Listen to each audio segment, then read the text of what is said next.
আমরা দেখেছি কাউকে যদি কোনো প্রফেসরকে জিজ্ঞেস করা হয়, সচিব সাহেব একটু বললেন যে আপনি কি ভিসি হতে চান না ছাত্র সংসদের যুব সংগঠনের প্রেসিডেন্ট হতে চান, কোনটা? এই সেই ইউনিভার্সিটি যে ইউনিভার্সিটি ভিসি বলেছিল আমি ছাত্রলীগের সভাপতি থাকতে আমি ভালো বোধ করি, ভিসি হিসাবে নয়। এই সেই ইউনিভার্সিটি। এগুলি কি জাতির জন্য লজ্জা নয়? শিক্ষকদের জন্য লজ্জা নয়? ভবিষ্যৎ প্রজন্মের জন্য লজ্জা নয়? ভেবে দেখেছেন আপনারা? একজন ভিসি যদি দাঁড়িয়ে বলে আগামীকাল বলে আমি তো ছাত্র দলের প্রেসিডেন্ট হতে চাই, আমি যুব দলের প্রেসিডেন্ট হতে চাই, এর চেয়ে লজ্জাস্কর কি হতে পারে এই পৃথিবীতে? চিন্তা করে দেখেছেন? কারণ তারা চেয়েছিল এই দেশের শিক্ষাকে ধ্বংস করে দেওয়ার জন্য। আগামী প্রজন্মকে যদি ধ্বংস করতে হয় তাহলে শিক্ষায় যেতে হবে।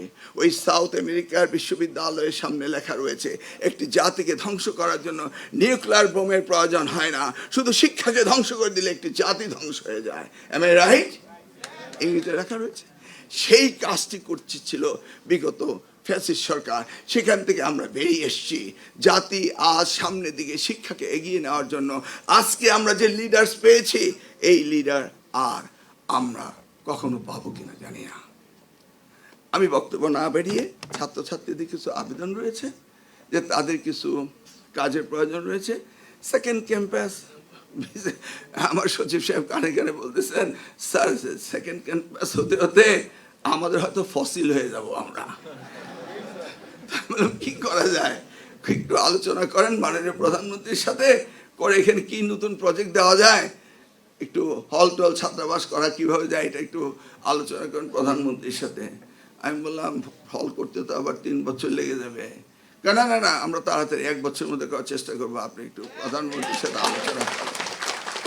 আবার শুনলাম পাশে বাংলাদেশ ব্যাংকের কোয়ার্টার রয়েছে, কতটুকু জায়গা জানি না, বাট এই ইউনিভার্সিটির পরিসরটা যদি বৃদ্ধি হয় কতটা সুন্দর হবে। অতএব এই বিষয়টি আমি কগনিজেন্সে নিলাম, কারণ গভর্নমেন্টের জায়গা গভর্নমেন্ট কিনবে, এটা তো প্রাইভেটের জায়গা নয়। আর বিল্ডিংগুলো বলে 30 বছর পুরনোই হবে, তাই না? হ্যাঁ, 30 বছর পুরনো হলে বিল্ডিং এমনি ভেঙে ফেলতে হয়, বাংলাদেশের ওই বিল্ডিং কোডে বলা হয়। এনিওয়ে এগুলি আমরা দেখব, কিন্তু তালি আমি পেলাম সেটা ঠিক আছে, কিন্তু আমরাও তো তোমার কাছ থেকে পেতে চাই, তাই না?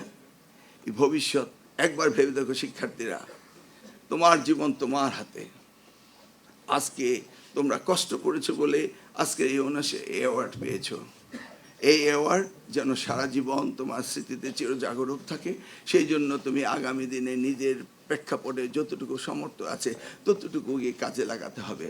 সময়কে কখনো বিফলে যেতে দেওয়া যাবে না।